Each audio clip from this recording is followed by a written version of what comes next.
Il crée, il vibre, il raconte. Confidence d'artiste, en direct du Festival Off sur Speed Radio.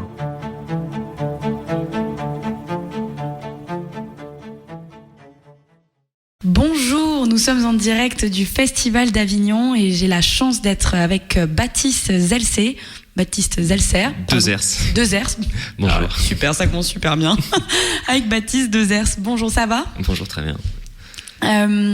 Tu es là pour nous parler de ton spectacle L'Opium réside dans le pixel, de ta jeune compagnie Les Noces Rouges, qui se joue au théâtre La Scierie du 4 au 25 juillet avec des petites relâches le mercredi, donc le 8, le 15 et le 22, et tu joues à midi. C'est ça. Alors voilà. Vas-y, dis-nous tout. L'Opium réside dans le pixel, c'est un texte que j'ai écrit en 2019, donc c'est un long chemin pour moi de le présenter aujourd'hui. Donc je suis très content de le faire cet été, là, ça y est, ça commence. Donc je suis assez heureux. C'est un texte qui parle des jeux vidéo. C'est un texte que j'ai écrit d'après mon expérience personnelle d'acteur entre deux créations, entre deux répétitions, entre deux tournées. Le temps peut parfois être long et des fois c'est difficile de repartir sur d'autres créations. C'est pas toujours facile. Il y a des fois des moments où on a un peu une panne, ça nous manque, le théâtre nous manque, la scène nous manque. Et moi, donc je me suis mis à jouer aux jeux vidéo aussi pour ça. C'est-à-dire que je me suis mis à jouer aux jeux vidéo parce que dans les jeux vidéo, il y a des personnages, on peut les costumer, il y a une identification comme dans le théâtre, il y a des enjeux très forts, il y a de la narration et il y a du jeu. Donc à partir de là, j'ai commencé à écrire ce texte d'après mes expériences parce qu'on peut se perdre aussi dans les jeux vidéo et j'avais envie de parler de ce média de l'intérieur, de quelqu'un qui joue beaucoup aux jeux vidéo, qui voilà, ça m'apporte des choses, ça m'intéresse, ça me fait grandir. Et aussi, c'est difficile parce que c'est aussi ce qui me remplace le jeu d'acteur, qui est mon métier. Donc, j'ai commencé à écrire un texte sur ça, sur ce rapport que j'ai aux jeux vidéo. Et j'en avais marre qu'on parle des jeux vidéo comme quelque chose de, des adolescents avec des capuches qui sont violents et qui s'enferment dans des chambres, quoi. Voilà. Et évidemment, pour moi, c'est pas ça. C'est beaucoup plus riche que ça. Et j'avais envie de parler de cette richesse et des limites de cette richesse et aussi de l'addiction. Donc c'est pour ça que ça s'appelle L'Opium réside dans le pixel, parce que pour moi et pour les personnages que je vais jouer dans ce seul en scène, à des moments ça dépasse leur vie. Donc pour parler un peu du spectacle, en fait c'est trois jeunes hommes qui jouent aux jeux vidéo pour s'extraire de la réalité, pour s'extraire du monde, pour s'extraire de leur réalité qui est difficile. Le premier personnage, il vit un quotidien très difficile, il est au chômage, il arrive plus à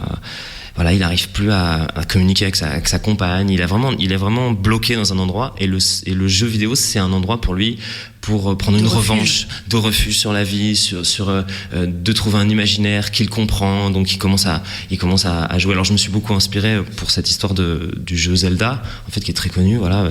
Donc j'avais ces imaginaires. Zelda, c'est assez enfantin, mais c'est un imaginaire extrêmement riche, très vaste, très riche. Et ça m'a permis pour ce premier personnage de dire il arrive plus dans la réalité, il a de la colère et il va là-dedans et il joue à ça et ça le transforme. Le deuxième personnage, lui, il vient deuil. Donc il vient deuil, il perd quelqu'un. Et lui, il joue plus aux jeux vidéo, il a plus le temps parce qu'il a perdu quelqu'un, donc il a pas le temps de jouer. Par contre, il commence à penser que la réalité, en fait, c'est pas la réalité, c'est trop dur, c'est pas possible. En fait, c'est un jeu d'horreur. Donc là, je me suis beaucoup inspiré de Resident Evil notamment.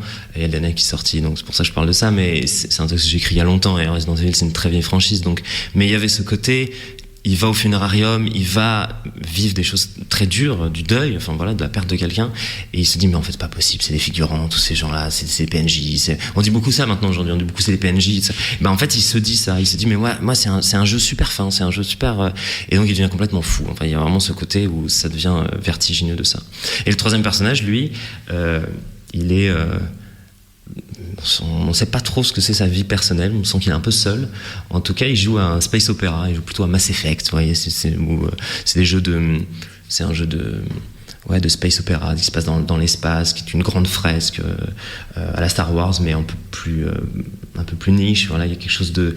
Et en fait, lui, il tombe amoureux d'un personnage, en fait. D'un personnage de jeu vidéo. En jouant, il tombe amoureux de quelqu'un, et lui, il veut que ça existe, quoi. Il veut que le jeu vidéo vienne dans la vie. Donc on a trois rapports d'un être humain ou de 3 êtres humains aux jeux vidéo. Et c'est ça qui m'a intéressé, c'est de montrer les limites, là on peut se perdre, et la richesse de ça. Et pas juste, effectivement,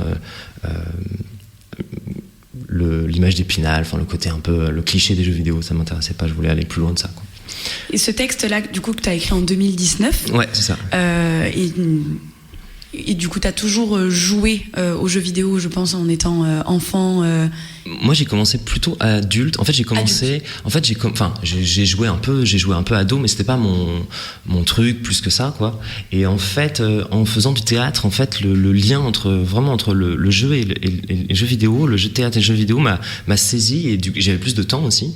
Et c'est à ce moment-là, plutôt jeune adulte, ouais. Donc ça parle vraiment de gens qui jouent aux jeux vidéo, pas forcément enfin, ça parle aussi des ados. Enfin, c'est un texte qui parle des jeux vidéo de manière générale, mais qui dépasse ça, qui parle du deuil, qui parle de l'amour, qui parle de la quête de reconnaissance dans le monde dans lequel on est. Et je sais plus ta question, j'ai oublié. Je n'ai pas vraiment fini de la formuler, mais c'est trop bien de rajouter ça. Mais ce sont des moments que tu as, toi, personnellement, Baptiste, ressenti en jouant à ces jeux vidéo, de peut-être avoir un personnage qui t'a plu, de la manière dont les personnages sont plus fous que moi.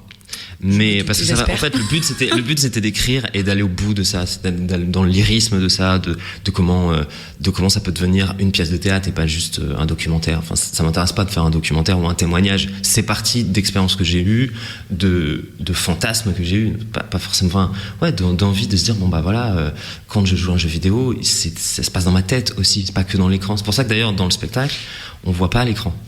On voit pas, il n'y a pas de vidéo, on voit pas l'écran. On voit juste un gars qui raconte ce qu'il vit au moment où il le vit. C'est du théâtre récit dans ce sens-là, dans le sens où les personnages vivent des choses et ils les racontent au moment où ils les vivent. Et du coup, c'est que du jeu d'acteur, c'est que du récit vivant au moment où il le vit. Et donc, parce que pour moi, les jeux vidéo, c'est aussi, évidemment, c'est dans l'écran, c'est un avatar, c'est tout ce que vous voulez, mais c'est aussi dans la tête du joueur, ce qui se raconte. Ah ouais, je vais me changer parce que je vais me mettre dans les forêts, parce que je vais m'infiltrer, machin. Enfin, dans Ghost of Tsushima, à un moment, c'est un jeu vidéo de samouraï, de ronin, de japonais, et à l'époque médiévale, et en fait tu peux te costumer tout le temps. Donc en fait, moi, à chaque fois que je faisais une mission, tout le monde fait ça, tout le monde se change, et donc en fait de changer de costume enfin moi ça me parle, et donc du coup j'avais envie de faire ça, voilà. Et tu m'as pas cité les prénoms de tes personnages. Le premier ils ont pas de prénom. En fait, ils sont pas nommés, ils ont un prénom, mais en fait ils n'existent pas, hein, déjà. C'est-à-dire que c'est moi qui ai écrit ça à partir d'expériences que j'avais pour aller au bout de ces histoires, de ces vies, et ce serait 3 versions.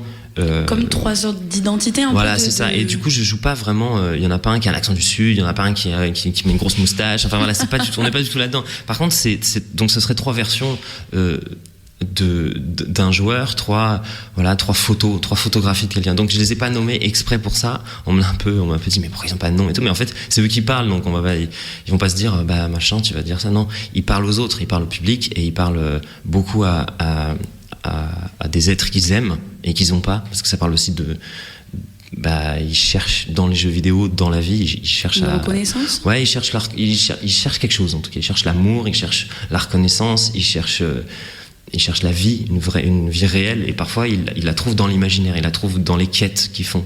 Ils doivent faire des choses. Dans les jeux vidéo, on doit faire des choses, on doit accomplir des choses. Et quand on n'y arrive pas dans la vie réelle, comme moi quand j'étais au chômage par exemple, ou quand c'est dur, enfin voilà, c'est un métier qui peut être fluctuant.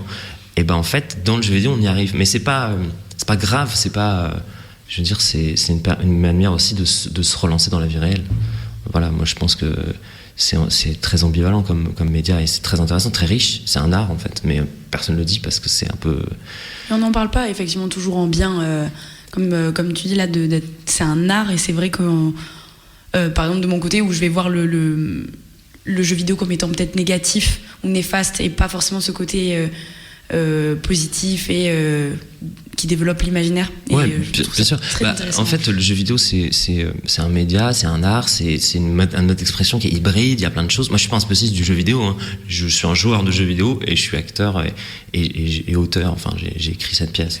Et du coup, je le vois comme quelqu'un qui a un imaginaire d'acteur fort et qui rencontre un imaginaire de gens qui ont travaillé des années et des années sur quelque chose et qui proposent ça. Et c'est extrêmement fort, extrêmement riche, et ça nourrit mon imaginaire.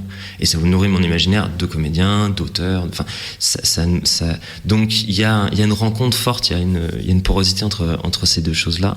Et ouais, c'est très important. Et évidemment que oui, le jeu vidéo, il y a de la violence, oui, il y a de l'addiction, oui, il y a de l'enfermement, oui, il y a tout ça.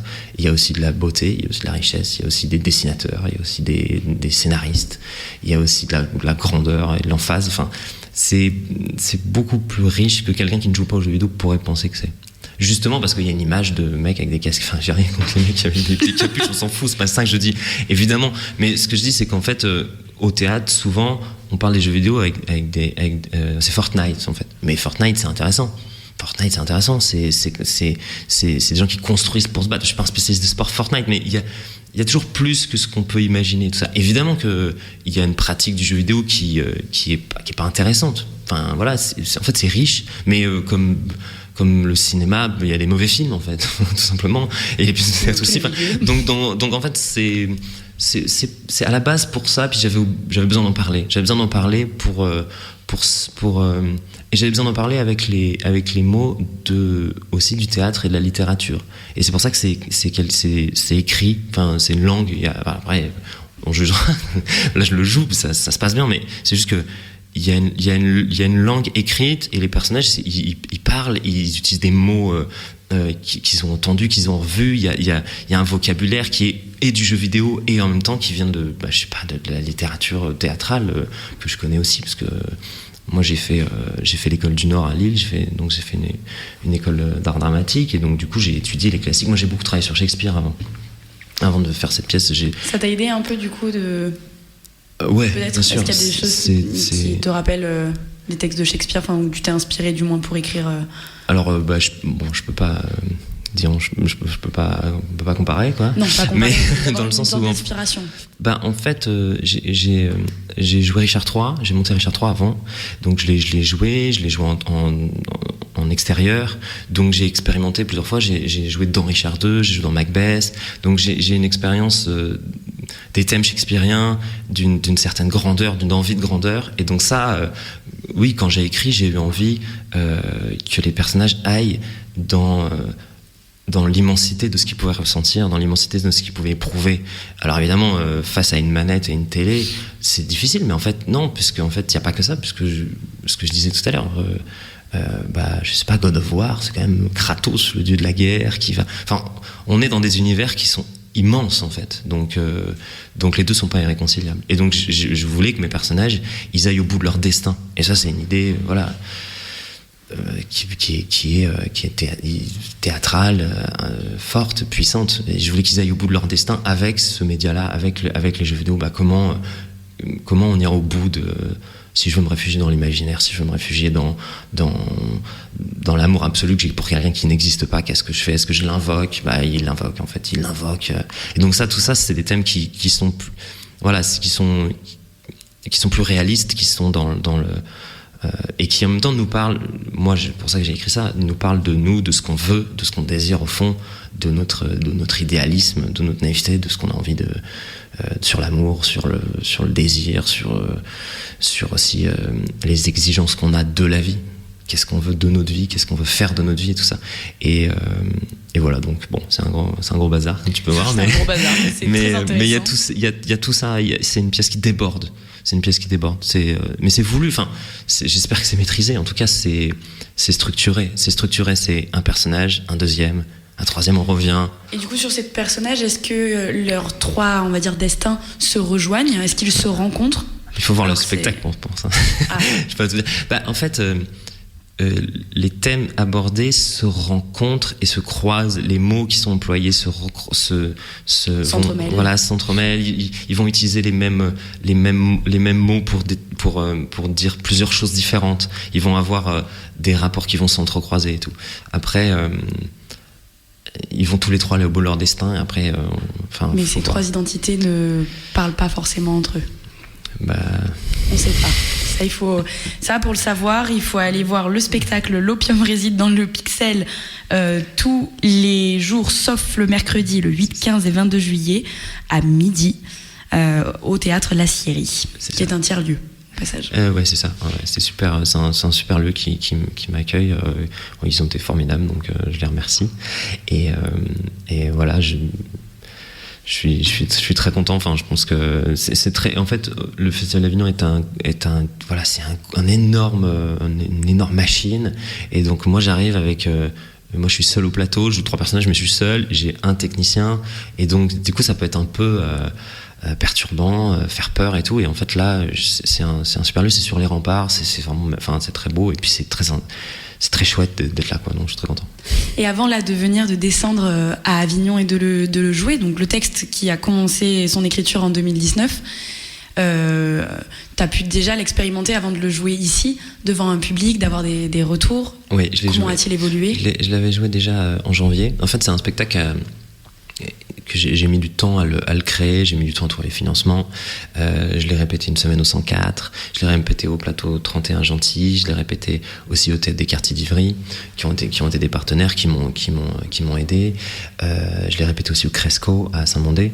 Donc il y a eu beaucoup de petites résidences et c'est un texte qui fait 1h05, donc c'est un texte très, très exigeant. Et donc je l'ai repris, j'ai fait des résidences j'ai montré le spectacle à plusieurs états. Et là en janvier, fin janvier, je l'ai joué 2 fois à Chartres, au Théâtre de Chartres.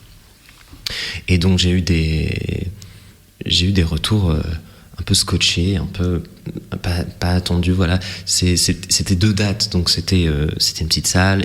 Et en fait il y avait quelque chose de génération de dire mais attendez, il y a quelqu'un qui est venu me voir après, me dit mais moi les jeux vidéo j'y comprends rien, mais je me dis mais qu'est-ce que c'est que cet univers. Et du coup grâce à ce spectacle j'ai vu ce qu'il y avait un peu derrière le rideau et tout ça. Il y a des joueurs qui sont venus me voir et qui m'ont dit, il y a tout un truc sur un téléphone au début qui coupe, le premier personnage il attend une mauvaise nouvelle, donc il coupe son téléphone pour jouer, comme ça et donc il le met en vibreur, mais non, il le met en silencieux, parce qu'en fait en vibreur, on voit, on entend et ça.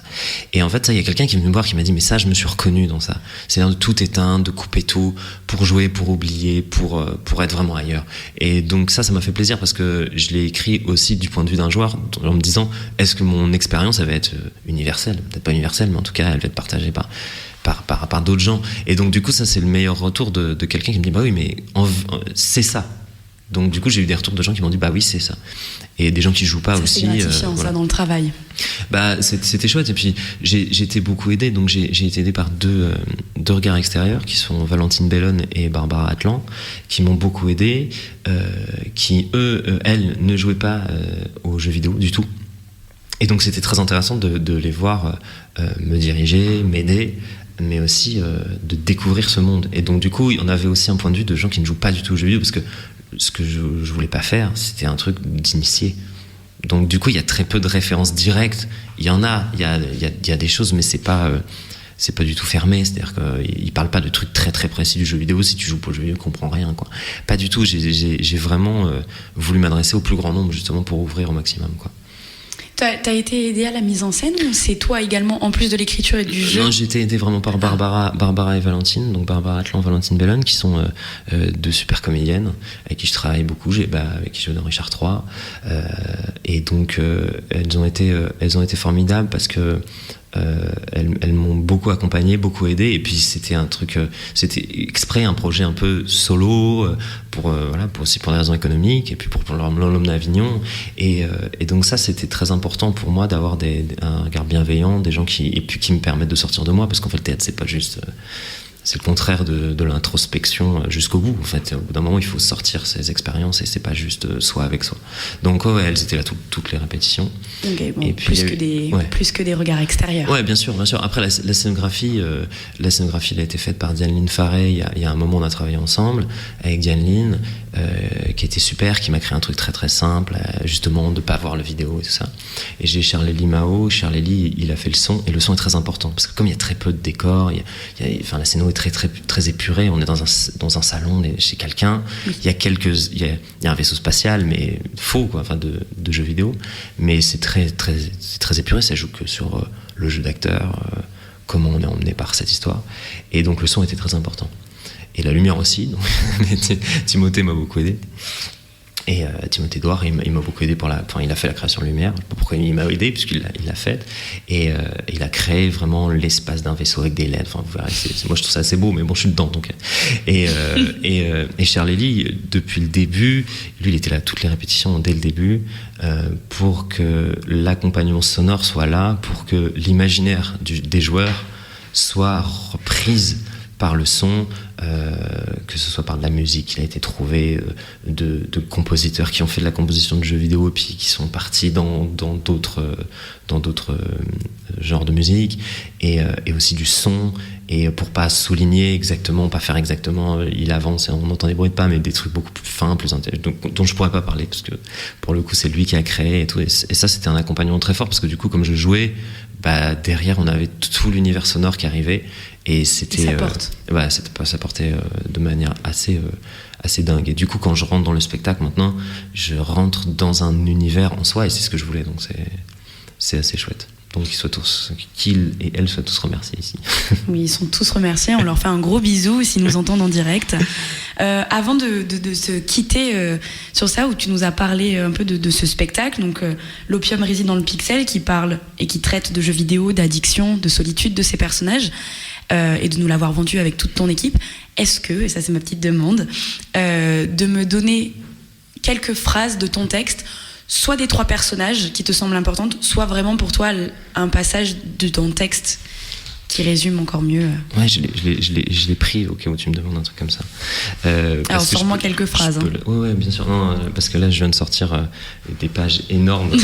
Mais non, pas du tout. Mais c'est juste si je le trouve, voilà, c'est ça. En fait, ces personnages qui sont au bout de leur truc, c'est un peu vers la fin et tout, mais je spoil pas parce que ça va pas. Non, spoil pas. Mais il dit un truc comme ça, je vais juste le dire comme ça, vous aurez pas l'interprétation comme ça, parce que sinon c'est tricher. Non, c'est pas tricher, ça donne encore plus envie, moi je trouve. Il dit un truc comme ça commence où il dit tant pis, il faut que je joue pour comprendre pourquoi je vis, puisque je ne vis que pour jouer, là où tout est permis, où la morale a disparu, où tu n'existes pas. Ça n'est pas contre toi, chérie, mais je respire mieux dans cet air-là. Je m'en excuse, mais mon opium réside dans le pixel. Merci. Voilà. Merci de ce passage. Je rappelle, pour le spectacle L'Opium réside dans le pixel de la jeune compagnie Les Noces Rouges, joué et écrit par Baptiste Dezers, ça sera à la Scierie, qui est un tiers-lieu, du 4 au 25. Ça a commencé jusqu'au 25 juillet, avec les relâches le mercredi, parce qu'en tant que comédien, il faut des petites reposes. Et ça sera tous les jours à midi, sauf le mercredi, du coup. Merci, Baptiste, de m'avoir offert ces 20 minutes de ton temps avec moi aujourd'hui. Et je te souhaite un bon festival, et que les salles se complètent bien. Ouais, merci beaucoup, c'est super. À la prochaine. Au revoir.